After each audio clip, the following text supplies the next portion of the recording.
A corpseman? They sent me a librarian to fix my guys. Sergeant Rex Miller's voice, a gravelly boom accustomed to cutting through the din of machine gun fire and roaring engines, was a weapon in itself. It sliced across the dusty, sun-baked expanse of the training ground, aimed squarely at the small figure kneeling by a stack of medical kits. The young Marines of his platoon, grimy and sweating under the oppressive California sun, snickered. It was nervous laughter, the kind that acknowledges a superior's joke without genuine amusement, a sound born of fear and deference. The figure in question, Petty Officer Third Class Anya Sharma, did not look up.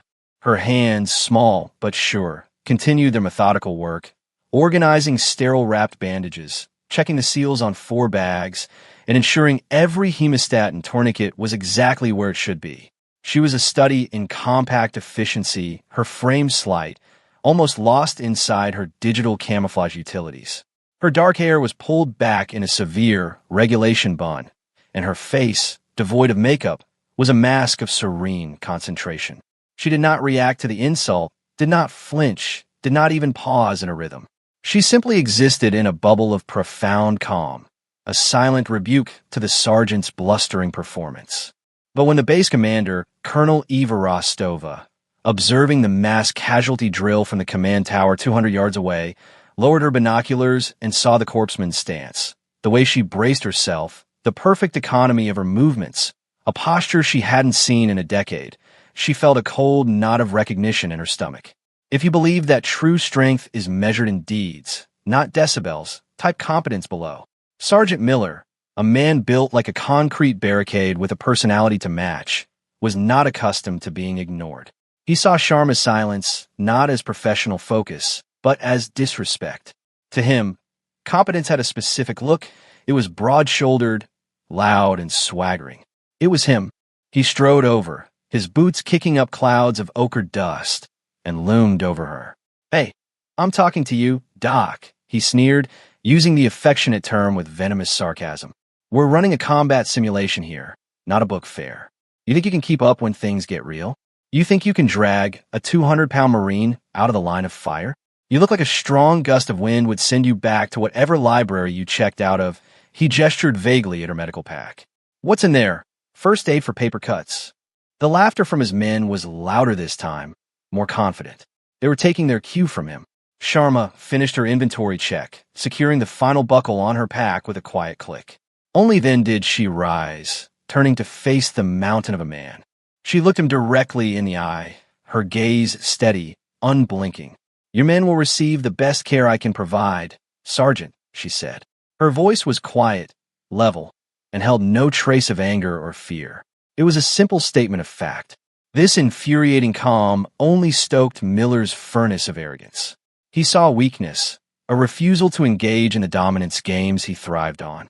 "You hear that, boys?" he bellowed to his platoon. "The librarian will provide care. Let's just hope none of you actually get hurt, or she might have to put down her novel." He turned his back on her, a final act of dismissal, and began barking orders for the next phase of the drill. Sharma watched him go, her expression unchanged. Then, with the same deliberate grace, she shouldered her pack, its weight seemingly insignificant, and moved towards her designated position, her steps measured and sure on the unforgiving ground. She was an island of tranquility in an ocean of manufactured chaos, a silent professional waiting for the work to begin. The other corpsmen, more experienced in dealing with NCOs like Miller, gave her a wide berth, some with pity, others with a shared sense of weary resignation. They didn't know her. She was new to the unit, but they knew the type of sergeant who saw a quiet, small-statured woman as a target for his own insecurities. The injustice was a palpable thing, hanging in the hot, still air as thick and stifling as the dust itself. She was judged, tried, and convicted on appearance alone, her skill rendered invisible by a wall of prejudice.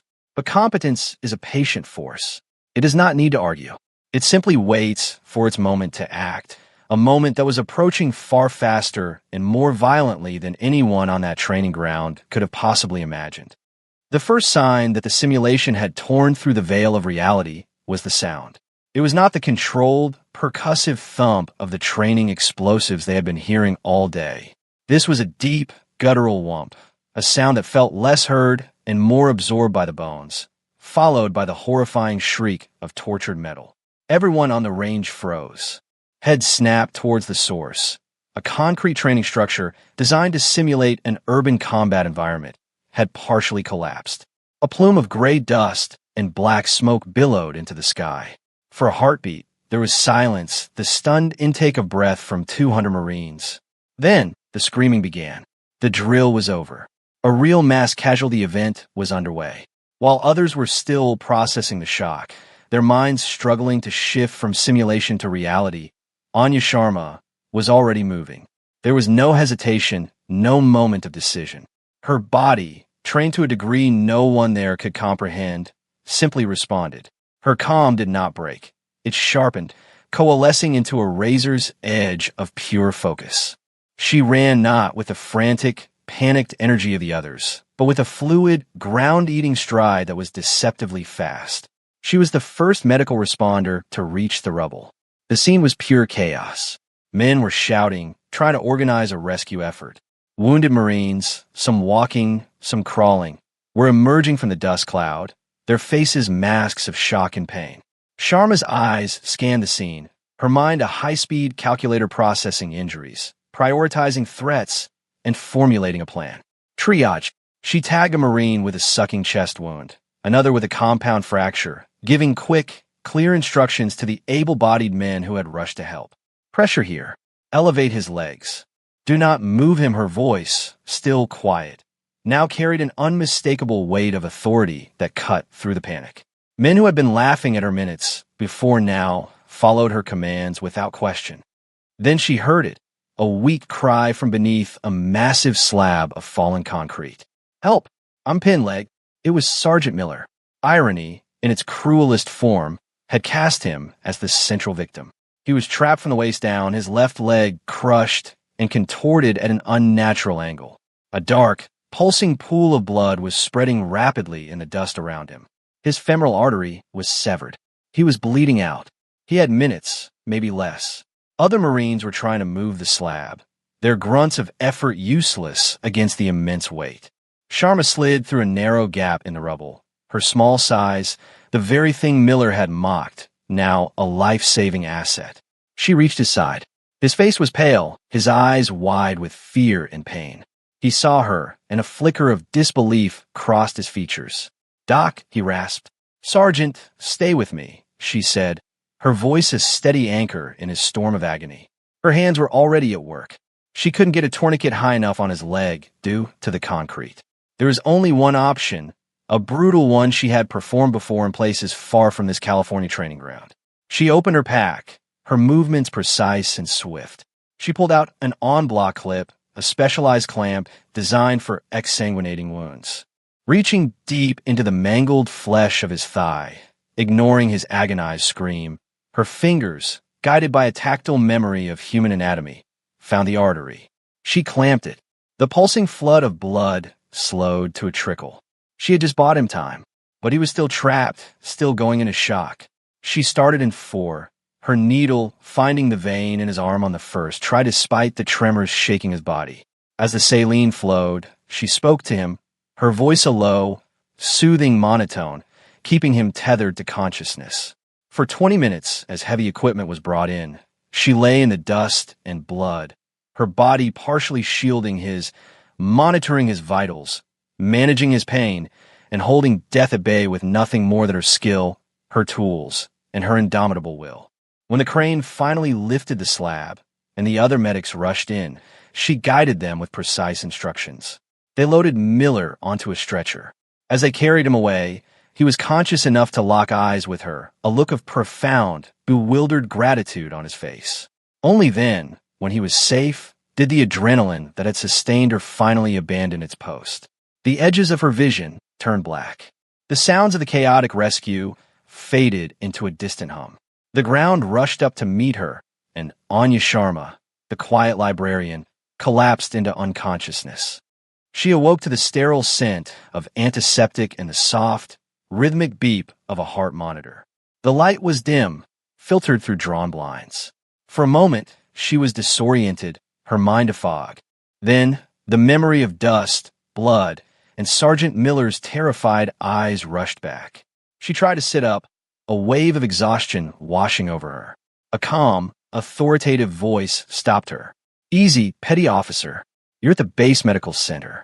You're dehydrated and exhausted, but you'll be fine." Anya turned her head. Standing by her bedside, silhouetted against the window, was Colonel Eva Rostova. The base commander's face was etched with a mixture of concern and an emotion Anya couldn't quite decipher, something that looked like profound respect. "Colonel," Anya said, her voice hoarse. "Sergeant Miller, he's in surgery," Rostova replied, her voice softening. "He'll lose the leg, but he'll live." The surgeons were very clear. The only reason he made it to the operating table was you. That en bloc clip, that was a battlefield procedure. Not something they teach in standard corpsman school. Rostova paused, her eyes studying Anya's face intently. "I was in the command tower. I saw the whole thing. When the dust settled, I went down there myself.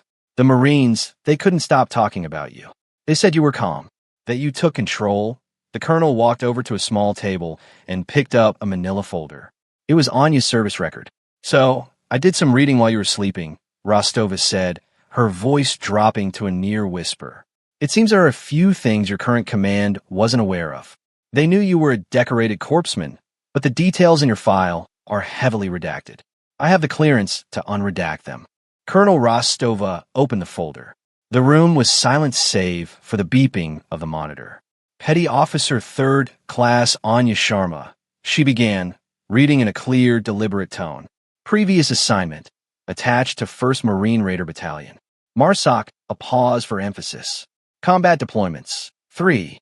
Afghanistan, Iraq, and a classified theater in North Africa. Awards and commendations. Purple Heart." Rostova's eyes lifted from the page to meet Anya's. "Bronze Star with V4 Valor. For performing a field amputation on her team leader under heavy enemy fire, saving his life and 2 others while wounded herself," Rostova continued, her voice now filled with a quiet awe.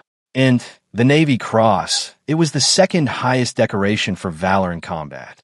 The citation was brief but powerful.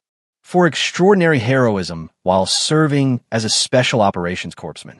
After her team was ambushed and sustained multiple critical casualties, Petty Officer Sharma, with complete disregard for her own safety, moved through a kill zone multiple times to render aid, neutralizing an enemy combatant with her sidearm in the process, and coordinating a medical evacuation that saved the lives of 4 critically wounded raiders. Rostova closed the folder softly.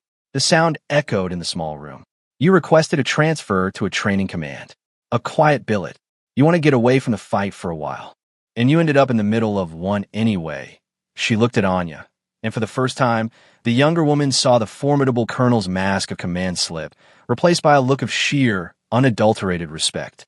"Petty officer," Rostova said, her voice thick with emotion, "what you did today, it was the definition of honor, courage, and commitment. You are the embodiment of the quiet professional." Anya simply nodded, a flicker of the past, of fire and pain, in her eyes. "I was just doing my job, ma'am," she whispered. But the truth of who she was, a truth she had tried to leave behind, was now out, and it was about to be recognized in a way she never wanted, but had profoundly earned. The validation was coming, not just from a colonel, but from an entire institution that was about to be reminded of what true strength looked like. 2 days later, Anya was discharged from the medical center. She walked out into the bright morning sun, expecting to quietly return to her barracks. Instead, she was met by a sight that stopped her in her tracks. The entire base, it seemed, was standing on the massive parade ground in front of her. In perfect, silent formation were the 800 Marines of the training battalion. They were a sea of green and khaki, their lines ramrod straight, their gaze fixed forward. In the front row, in a wheelchair, his remaining leg in a cast, was Sergeant Rex Miller. His face was pale, but his eyes were clear, and they were fixed on her. At the head of the formation stood Colonel Rostova. As Anya stepped onto the pavement, the colonel's voice, amplified by the perfect stillness, cracked through the air like a rifle shot. "Battalion, attend tie-in." 800 pairs of boots snapped together as one, the sound echoing across the base. The sudden, percussive unity of it was breathtaking. Anya froze, her heart pounding. This wasn't happening. She wanted no ceremony, no recognition. She just wanted to be left alone. But she had no choice. She was the center of this universe now. Colonel Rostova turned, not to her troops, but to face Anya. And then she did something that sent a shockwave through the entire formation. The colonel, a decorated officer with 30 years of service, a leader who commanded the respect and fear of everyone on that base, raised her hand to her brow in a slow, deliberate, perfect salute. It was not a salute to a subordinate. It was a salute of profound, soul-deep respect, an acknowledgement from one warrior to another, transcending rank and station. Seeing their commander's gesture, the Marines understood. This was not about protocol. This was about honor. In the front row, Sergeant Miller, with a grunt of immense effort, pushed himself up out of his wheelchair. Leaning on a pair of crutches, sweat beading on his forehead, he stood, wavering but resolute. He brought his own hand up in a salute, his eyes locking with Anya's. In that single look, he conveyed everything words could not. His shame, his gratitude, his absolute, unqualified respect. It was the most profound apology a man like him could ever offer. Anya stood there, overwhelmed, a lone figure before a silent army. Her training kicked in. A salute rendered must be returned. She brought her own hand up, her movements as crisp and precise as they had been in the dust and chaos by Miller's side. She held the salute, her eyes meeting the colonel's, then sweeping across the silent, unmoving ranks of the Marines who had, just days before, laughed at her. They weren't laughing now. Their faces were masks of awe. They were looking at a hero. Not a hero from a movie, but a real one. Small, quiet, and unassuming. They were learning, in that powerful, silent moment, the most important lesson of their careers, that the most dangerous person on the battlefield is not always the one who makes the most noise. The legend of Doc Sharma was being forged right there, on that sun-drenched parade deck, not in fire and blood, but in the deafening silence of 800 men standing at attention. The quiet professional had been vindicated, her worth proven not by a boast, but by a selfless, life-saving act. The ripple effects of that moment were just beginning. The story spread through the base like wildfire. It wasn't just gossip. It was the birth of a myth. It was told in hushed, reverent tones in the Chow Hall lines, debated in detail in the smoky haze of the barracks, and passed from senior NCOs to junior Marines as a cautionary tale. They didn't call her the librarian anymore. They called her Doc Sharma, or more often, just the doc, with the kind of emphasis that capitalizes the words in your mind. The details of her service record, once classified secrets, became common knowledge, leaked, no doubt, with the colonel's tacit approval. The story of the Navy Cross, of the Bronze Star, of her time with the Raiders, added layers of awe to the already incredible tale of her actions at the collapsed structure. She became a living legend, a ghost who walked among them. The most profound change, however, was in Sergeant Rex Miller. He returned to his platoon a different man. The bluster and arrogance were gone, replaced by a quiet, thoughtful humility that stunned his men. On his first day back, he assembled his platoon. Leaning on his crutches, he looked them in the eye. For years, he began, his voice rough with emotion. I have taught you to be loud, to be aggressive, to project strength. I taught you that hesitation is death. I was wrong, or at least, I was only half right. He took a deep breath. I taught you what strength looks like, but I never taught you what it is. I thought it was about being the biggest man in the room, the loudest voice. I thought it was about intimidation. On that day, under that concrete, I learned what real strength is. It's quiet. It's calm. It's a 5'5" petty officer with hands that don't shake when you're dying in front of her. He paused, letting the words sink in. I judged her. I insulted her. I dismissed her because she didn't fit my ignorant, prejudiced idea of what a warrior was. And she saved my life. She never said a word back to me. She just did her job. She let her actions speak for her. His gaze swept over his men. That is the new standard. Competence. Professionalism. You will respect every single person on this base, from the cooks to the colonels, based on what they do, not what they look like. You will never, ever again make the mistake I made. Is that understood? A chorus of "Yes, Sergeant," thundered back, but it was different this time. It wasn't born of fear. It was born of respect for a leader who was brave enough to admit his own failings. Anya, for her part, tried to deflect the newfound fame. She was uncomfortable with the whispers that followed her, the way young Marines would snap to attention when she passed. She answered questions about the incident with the same simple, unadorned phrase, "I was just doing my job," but her philosophy of quiet competence was now the most powerful lesson on the base. She took the young corpsmen under her wing, not through lectures, but through example. They would watch her, mesmerized as she cleaned and maintained her equipment, each tool placed with surgical precision. She taught them how to pack a medical kit, not just for efficiency, but for the muscle memory that would guide their hands in the dark, under fire, when conscious thought was a luxury. She taught them the art of calm, the discipline of breathing, the power of focusing on the task at hand to the exclusion of all fear. A symbolic artifact of the event soon appeared in the battalion aid station. Someone had recovered the en-bloc clip she had used on Sergeant Miller. It was still stained with his blood.